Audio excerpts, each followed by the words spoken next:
Alright, so I'm going to attempt to talk about Shimo from an archetypal and conceptual standpoint. This is pretty difficult because, firstly, Yatagarasu is in a game that is very widely played, unfortunately. Um, and if you're watching this, please try to get more people on Yatagarasu because this game is amazing. But at the end of the day, the only Shimo experience I have is from watching Japanese players play and the few American players that I've played myself, right? So it's not like I'm going to a ton of tournaments or I have a ton of. It's just what I know off the top of my head. Um, but anyway, just to sort of dive into her character, Shimo is basically a rushdown character. There are a little bit of vortex options, and I think if you really, really want to stretch the definition, you can call her a grappler. I'm saying that in a half joking manner, but only half joking, because you will be mashing throw a lot with this character. That's the kind of rushdown character she is. If you were thinking about comparing this to another fighting game, and I can only really compare them to the ones I play frequently, I think she's a lot like Nanya in Melty Blood Current Code. You could also think of her a little bit like Hyde if you've played Under Night, but not so much the Fireball Shoto kind of way. More in the way she applies pressure and opening your opponent up using your throw, shimmy, very basic tools rather than super crazy setups or anything like that. She's easy to learn, but hard to master. And I think that kind of makes sense, given the fact that she only has two special moves. Um, Shimo has a shit ton of very strong aggressive options, and you kind of wind up using those to make your opponent do the wrong thing because they are overwhelmed, they try to react preemptively, and they fuck up, right? You ideally want to let your opponent hang themselves with their own mistakes. Get them to DP at the wrong moment, and then you go for one of Shimo's ridiculous punishes, or get them to try to tech a throw and shimmy them. Things like that. That's what you're looking for with this character. She does have numerous strengths and few weaknesses, but the weaknesses are notable. Shimo has fantastic normals. Like, you're going to see, of course, stand heavy punch is ridiculous. Stand heavy kick is nuts. Sweep is nuts. The crouching heavy kick is really good. Her lights are good. This one's good. This one's good. Like, I don't think a single normal is bad, except for maybe like stand light punch. That one sucks. But they're all really good. Shimo also has, as far as strengths go, one of the most unique kinds of pressure I've seen in fighting games, being run-stop pressure. There are a couple other characters that do pressure like this. I would say if you've played Street Fighter 4, you could do this kind of same thing with DiCapri, or if you've played a little bit of Grand Blue Fantasy versus, you could do this with Lancelot as well, where because this is something that's going to get a reaction out of your opponent, you can kind of like fake an approach the entire time.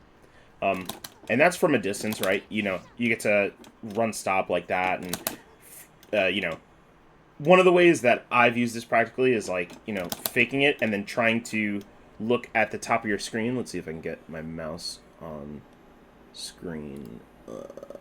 Yeah, so, when you parry, you're going to see these buttons light up.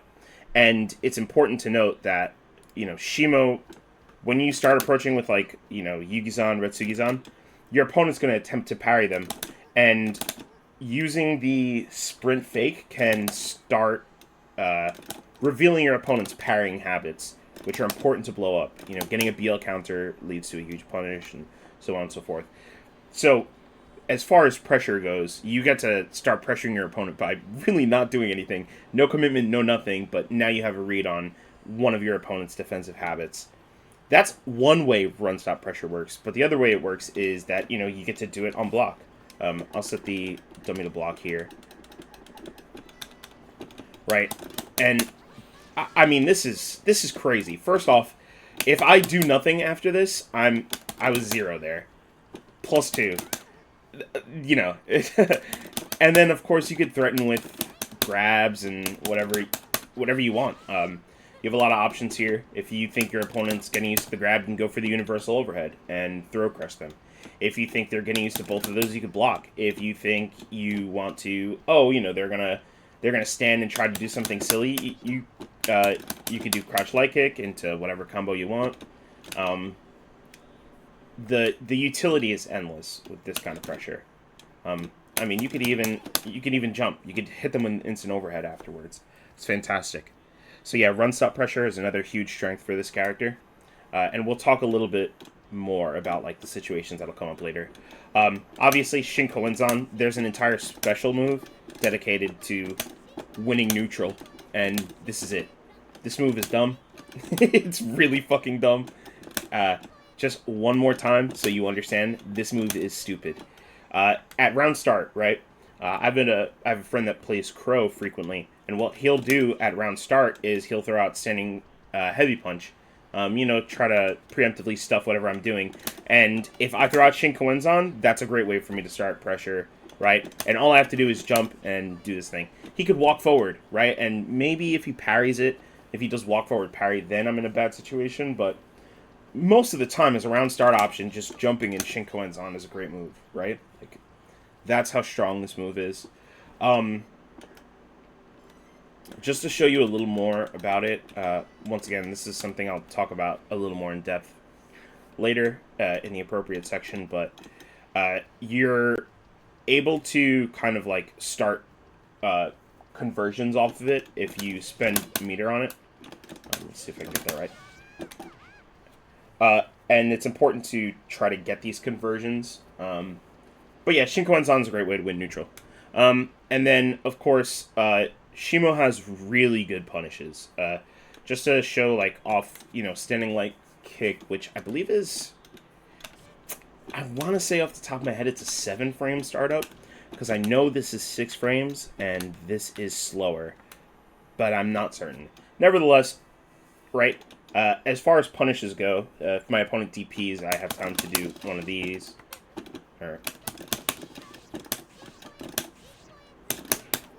Right, like, that's a huge amount of damage. I just did 14k. And, for most of the cast, you have to spend an entire bar of meter to get that kind of damage. With Shimo, you get it for half a bar. And I can get it off of cheaper things, too. I can just do full screen Retsugi Zone. I could do, I don't know, maybe, the slide. I could do stand heavy kick. That's a big one. For half a bar, you wind up getting a ridiculous amount of damage. More than other characters get for an entire bar. And that goes a long way. Now, there's only one notable weakness that I would say with Shimo. And that's that she has a lack of really strong defensive tools. Now, this move looks like it would be a really good anti-air. And I think it has uses, right? It's the fact that you could special jump cancel this, right? Like, that goes a long way. I could, right? Like, you get to fuck with your opponent for using it, but the hurtbox of the move extends above the actual hitbox and before it comes out. So frequently you wind up making unfavorable trades with this button. Shinenzan is, it's fine. It's a little slow. You have to account for spacing, right? Like, you could do it, like, almost instantly out of run, but runs has to start for a few frames. Yeah, otherwise, if you try to plink it like I just did there, you'll get the EX version. Yeah, you do have to let it rock for a time, and that can kind of get you killed, especially with jump-ins. So yeah, her anti-air options aren't great. And furthermore, she doesn't have a reliable Dragon Punch. So the EX version of this does have some invincibility on the startup of the follow-up, not the startup of the dash. And that can help in situations where your opponent's like slow or hesitant to meaty, but it's not actually going to get you out of... It's not a DP. It's not like the Shoto DPs or anything like that. And it's certainly not like Hina's Flash Kick.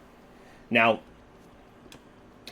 you also have some supers that are like meterless reversals, but they suck for different reasons.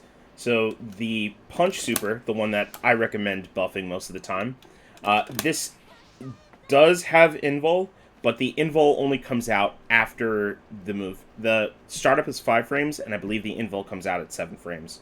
So it's like a little tricky, right? But I mean, 7 frame invul, that, you know, might be worse or the same as the EX Shinenzan. Now, the other one is Isenkosa, which is the kick super. And this one is also weird. It does have invul on startup, so you might be able to beat out a properly timed meaty. The downside to this is the invul runs out before the first hit does, so you might also wind up trading, and I wouldn't want to personally trade for a bar, but I mean, that's just me. So, yeah, her defensive options are a little bit weak there, but, keep in mind that, firstly, uh, your best defensive option on any character, I would have to say, is parry. She has the same access to that as anybody else. Learning how to BL shift, learning when to BL shift, using the appropriate direction while you're parrying, getting accustomed to, your opponent's pressure. That's all the best defensive habit. And yeah, you don't have amazing Abare tools. You don't have really strong. This is more for poking than actually getting out of stuff, and this one's a little slow, right? But you have them nevertheless. You still have universal overhead. You can call out a throw. You can make some, riskier options, but it's not like you're stuck holding down back for the rest of the game. And as far as anti-air goes, you have good air-to-air options, and you should be relying on them more. You would think that because her anti-airs aren't good, that opponents would constantly be in the air against Shimo. And of course, at certain ranges, like a little bit closer than maybe like half-round start distance like this, you do have to worry about your opponent jumping in on you. You don't really have like a cross-cut DP or anything, so you have to stuff them out. You have to be preemptive. That's where the 2 heavy punch comes in. That's where the stand heavy punch comes in, right? But yeah, like this range, maybe you have to worry about getting jumped in on. You still have moves there, though, right? You could jump back to this, right? But at most other ranges, Shimo is going to win an air-to-air like interaction, right? Like Shinkoenzan is just that stupid. And in case you're scared, like, oh, maybe they have a even dumber button, you can just use the EX version, and you have the dumbest button in the game. It's massive. You will win trades with it. You also have the jumping up light punch. It's such a weird move, but it's good. It's certainly good. You have jumping heavy punch, jumping heavy kick, like jumping light kick. You have aerial superiority. And I think that's one of the most important qualities of this character. So, anyway, enough about her strengths and weaknesses. Let's move on to more practical things. Sorry. How am I winning neutral with this character? And, of course, just to start with the basics, we're going to talk about footsie tools. Because, really, Yatagarasu is a game that is played heavily in neutral. You're not... I mean, there are some characters that do have crazy setups, but those aren't the most important ones, right? So first off, standing heavy kick. This is a ridiculous button. If you're throwing it out, you're buffering a command dash behind it, or not. I think you have time to, like, react to this if it ever does land, right? Like, you hit the button, you have plenty of time to confirm off it, because it is that good. I'm going to have Hina, or Asia, throw out some buttons here.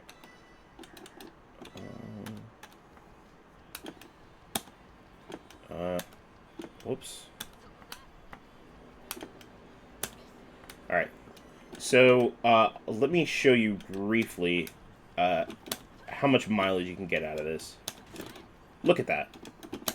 Look at that. That's fantastic. It's so good. And of course, you could combo whatever off it. EX Retsugi-san right there. Of course, Asia's not going to be using stand heavy kick in neutral like that. This character has a different thing going on. But you know, it's good for whiff punishing is what I'm trying to illustrate. And due to the amount of time that you have to follow up on this, it's very easy to follow up into anything. I mean, you have time to go into EX Retsugi's on her slowest follow up, and then some. You don't have to worry about that. If you ever do feel the need to, you could buffer it into the EX or the super kicks, right? I actually don't recommend doing this, just because you can get the same thing for half of that. And, of course, with the command dash, you could always just, go into stop if you realize, oh, I didn't get the hit on this. Nevertheless, standing heavy kick, great button. Crouching heavy kick is good as well, just because after a certain amount of time, your opponent's going to get sick of playing footsies with you, trying to whiff punish you, and they're going to say, well, I'm just going to, either turtle or I'm going to go crazy. And if they go crazy, you just knock them out the air, right? But if they start turtling, you can get up close to them. This button is pretty good. It's a little bit hard to combo into, right? Like, if you're point blank, going to Retsugi-Zen is pretty easy, but at a distance, it doesn't actually connect. Now, in order to compensate for that, I highly recommend going to Yugi-Zan instead, right? Because this will connect at almost all ranges, unless you're super slow. And on block, it's 0, I want to say. And on hit, it's -1, which is actually quite funny that you're less advantageous on hit. Oh, no, it's -3 on block. Okay, that's what I thought. And then the EX one is 0 on block. I always forget that. Yeah, that's just one you throw out. I mean, you could think of this the same way you think of as, like, a Shoto low forward. Like, it's not really any different. The slide makes it seem like it would be, but it's pretty much the same thing. So that's another move you're going to be using to try and win neutral a lot. Yeah, big range, good button, good confirms. Of course, once you're, like, up close, and you're trying to convert off your opponent, the 2 light kicks is your bread and butter. Only thing is, I really suggest labbing this out, because even with the experience I have, I still screw up the timing on the follow-up. It's just tricky. I don't know why or how, but it's just tricky. I also recommend that you really consider what you're going to follow up into with this, right? Now, Shinenzan is plenty good, and you have time with 2 kicks to actually confirm it. Yugi-Zan is safer if you're really not thinking about that, if you're kind of in a panic mode, but firstly, try not to panic like that. It's just good practice. And then secondly, you get a lot less reward off this, Opponents are going to catch on to you throwing after this, right? At least for me, that was my habit. I would always hit my opponent with this and then throw them immediately. They're going to tech, and you're going to look stupid. Yeah, it's just...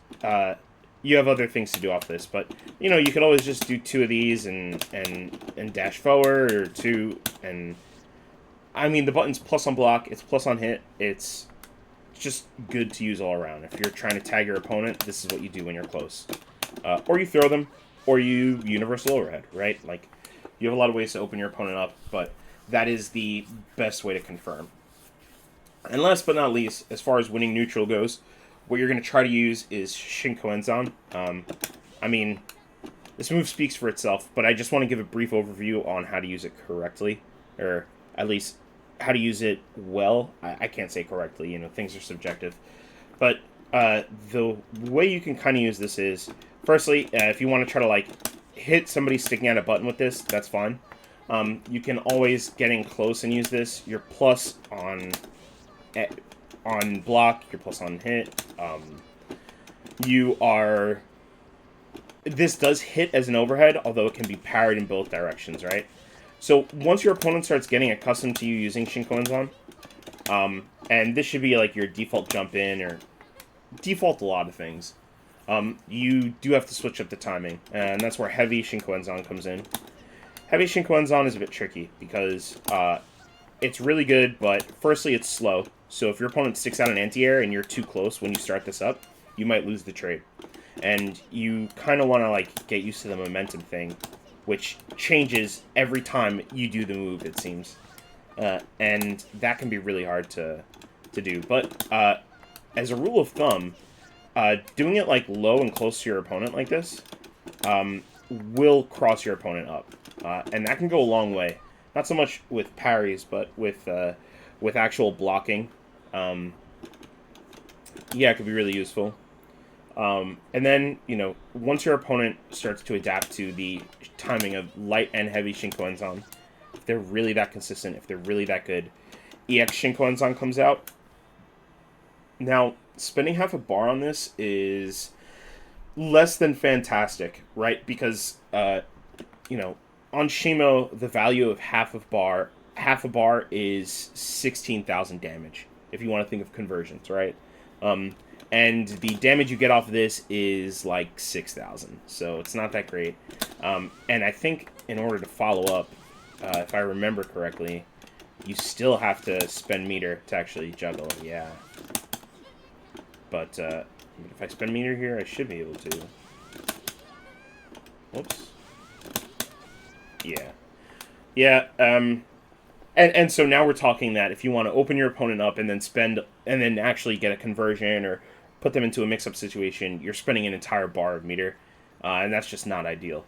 That doesn't make this move bad. The move is still absolutely ridiculous, and it's something you should use, but it's not something you throw out as freely as the light or heavy versions. And I would say the way I utilize them is in that exact order. I use the light the most, and I use heavy to mix my opponent up a bit. I don't use EX Shinkoenzan that much, but it does come out, basically once a game, once a set or something like that. Yeah, so some quick conversions that are important, and I'll go over like mastering these in the combo section. As far as stand heavy kick goes, you're going into like EX Retsugizan, right? Like you want to convert into that. But if you don't want to spend meter, you can just go into light or regular Retsugizan.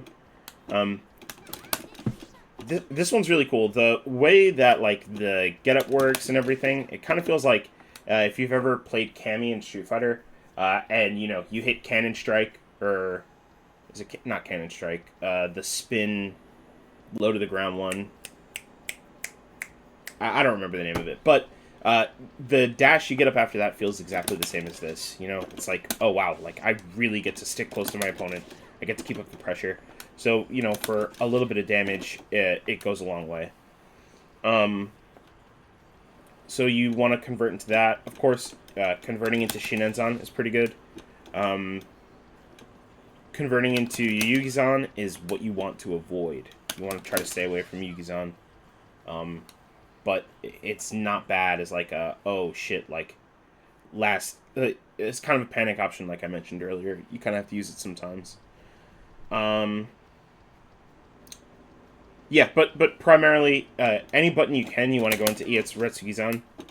If you're landing the slide, just do Shinenzan. Anything else, just do Shinenzan. Target combo, EX Retsugizan, same thing, right? So once you win neutral with any of those buttons, that's how you're converting. That's how you're getting your big damage. So you're getting your corner carry, your next mix-up, etc. Oh, and of course, lastly, you can get conversions off Shinkoenzan with EX Yugizan. This is probably the best use for that move. And I think, like, I'm going to spend meter, I'm using Shinkoenzan. This is a better way to spend half a bar than actually using EX Shinkoenzan itself. Once again, I'm kind of sitting here trashing on EX Shinkoenzan, and that's not my intention. Of course, that move is great, but if you can spend half a bar on the reward, it is better than spending half a bar on opening your opponent up, just to clarify. But, nevertheless, right, this conversion is pretty great. Now, it can be hard to land in actual practice. In the vacuum, it seems a lot easier. Oh, I just do the thing, and bop, bop, right? But in reality, you're going to have situations where Shinkoenzan hits this way, and you have to react to that. So when you're hitting Shinkoenzan, just be mindful that whatever is going to happen is more of a scramble than a common situation. And you can do this off the light kick Shinkoenzan as well, which is great, right? And we're going to talk about that setup that I just did a little later. But anyway, yeah. Uh, your EX moves are great conversions. Do anything into EX for Tsugizan. Do Shinkoenzan into EX Yugizan. Yeah, that's basically it. Alright, let me make a part 2 to this, because this is 25 minutes. Yeah, this is long.